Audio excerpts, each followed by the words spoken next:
Yeah, right now on the ground, I mean, everybody's here. We see all sorts of different crews coming in. And also, I don't know if you noticed this, but just across the street, I've been told, by the way, that H Street is shut down. This was by Secret Service told me. I was not allowed to even use the sidewalk of H Street. But do you see the 8-foot fence that's now there after yesterday's protests? Lafayette Park, and where that fence is now, that has usually been the epicenter where the protests begin, where the line is between police and the protesters. Yesterday, curfew was coming in at 7 o'clock. They were expecting some sort of resistance, some sort of pushback, but not what came in. It was a federalized police force, Secret Service. It was Park Police and even Arlington County Police, and then some other agencies all together as one began pushing the protesters out of this area. It wasn't quite clear why. Was it because of the curfew? What was the reason? There was all sorts of different crowd control mechanisms used. You had the tear gas coming. You had riot police with their shields pushing protesters out of the way. Things they hadn't seen, even mounted police. Protesters had not been used to that. It was not municipal police force. And now after they were dispersed throughout the city, it became very clear why they were moved and what was the reason why the force. It's because the president was coming across the street here to St. John's Episcopal Church, the one that had been vandalized, a fire had been in the basement earlier in the week or over the weekend.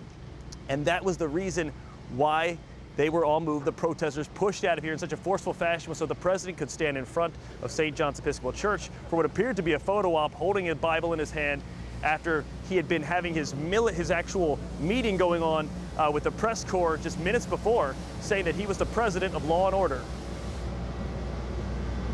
These are not acts of peaceful protest.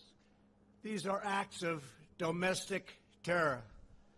The destruction of innocent life and the spilling of innocent blood is an offense to humanity and a crime against God. America needs creation, not destruction. Cooperation, not contempt. Security, not anarchy. Yeah, and obviously protesters were outraged, but you also had bystanders who were outraged, politicians. D.C. Mayor Muriel Bowser was incredibly upset, she said in a Twitter message, noting that it made it difficult for D.C. police to contain the protesters because they were forced out in such a strange fashion, in a bizarre fashion, that they dispersed to all sorts of different places across the city, including, like you saw, Marcella, where she's up near DuPont Circle and Logan Circle, that area. So a lot of outrage. In fact, Arlington County officials have now pulled back the Arlington County Police because they do not want them to be a part of any sort of future mutual aid police action done here at Lafayette Park. Now, coming up at 6:30, we talked to a clergy member from the church here, St. John's Episcopal Church.